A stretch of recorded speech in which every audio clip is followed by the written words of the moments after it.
your grateful host, Dan Riley. Think for a second about the best speeches you've ever heard. Who were those speakers? Why? Or what about those speeches have them still etched in your consciousness today? The answer is going to be different for each of us. Some are partial to motivation and inspiration. Others like dazzling new information, while others prefer humor. They like to be entertained. Some want all of the above in a speech. One thing I'm absolutely sure about, no one is going to say such and such was my favorite speech because I just love the way Mr. Big Shot uses PowerPoint. Did you see those graphs? Wee doggy. How about that Cheerios box? He had that thing dancing right across the screen. And did you hear it? It was whistling Dixie as it danced across the screen. No, speakers are not remembered for all the whiz-bang gadgets they employ.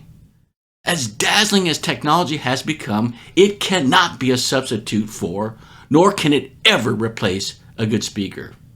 Oh, it can enhance a speech or drown one out, to be sure, but not replace one. Speakers are remembered because of how they make us feel. She moved me. She touched me.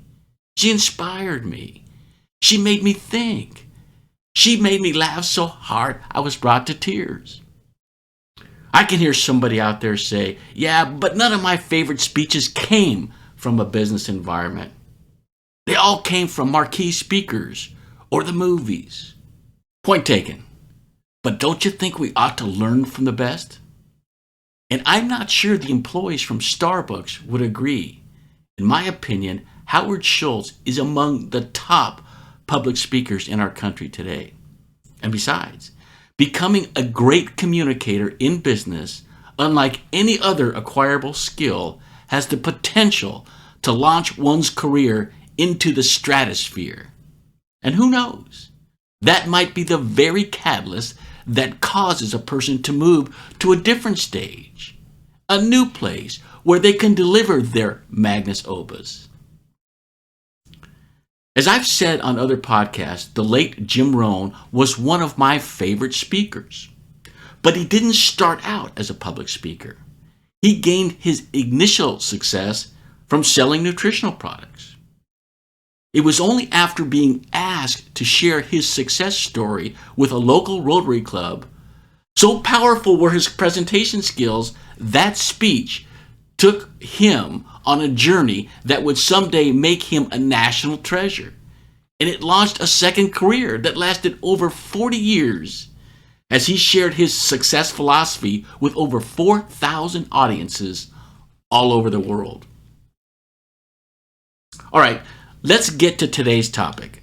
I've taken all the formal speech training I've received, the decades of experience from both attending and delivering speeches, add in a lifelong study of oratory, and tossed all these ingredients into a metaphorical distillery to produce a real-world approach for becoming a highly effective communicator in today's corporate and entrepreneurial worlds. Over the next few weeks, I'll be producing a series of podcasts and videos showcasing the 7-week online public speaking training class I've recently created.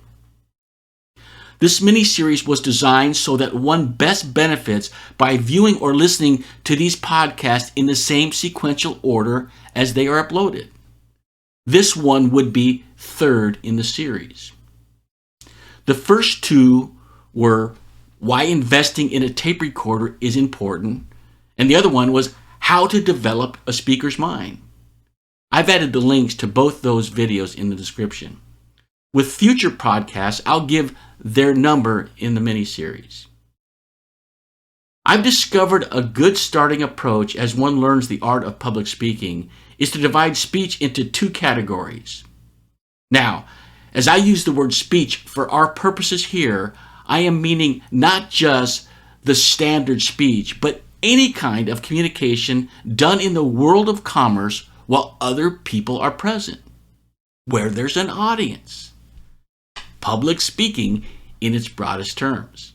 Examples would be business presentations, reporting out data, product reviews, marketing campaigns, etc. Okay, back to my bifurcation. I separate all that is included in the universe of public speaking into one of two buckets: speech mechanics and speech content. Speech content would be the words themselves.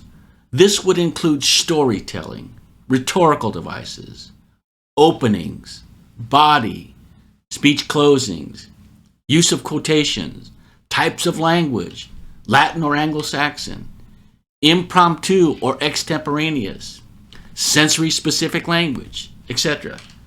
This should give you some idea of what I'm talking about when I say speech content. I will dedicate entire podcasts to speech content topics in the future. Speech mechanic is everything else but the words. This would include quality of voice, dress and appearance, body language, gestures, movement, audio-visual aids, and props, to name a few. Here's the paradox. If you really want to make your words impactful, you need to be aware of and ultimately master everything that are not your words. Because these qualities, practices, or behaviors can do one of two things. They can distract from your message mightily, or they can greatly enhance your message. So, stay tuned for next week. I'll be talking a lot more about speech mechanics. As for today, that's all there is. Please follow if you are listening, or subscribe if you are watching, and be sure to like and comment. This is Dan Riley taking you on an Odyssey into Oratory. Until next time, throw off those bowlines, sail away from the safe harbor, catch the trade winds. We're on the move now.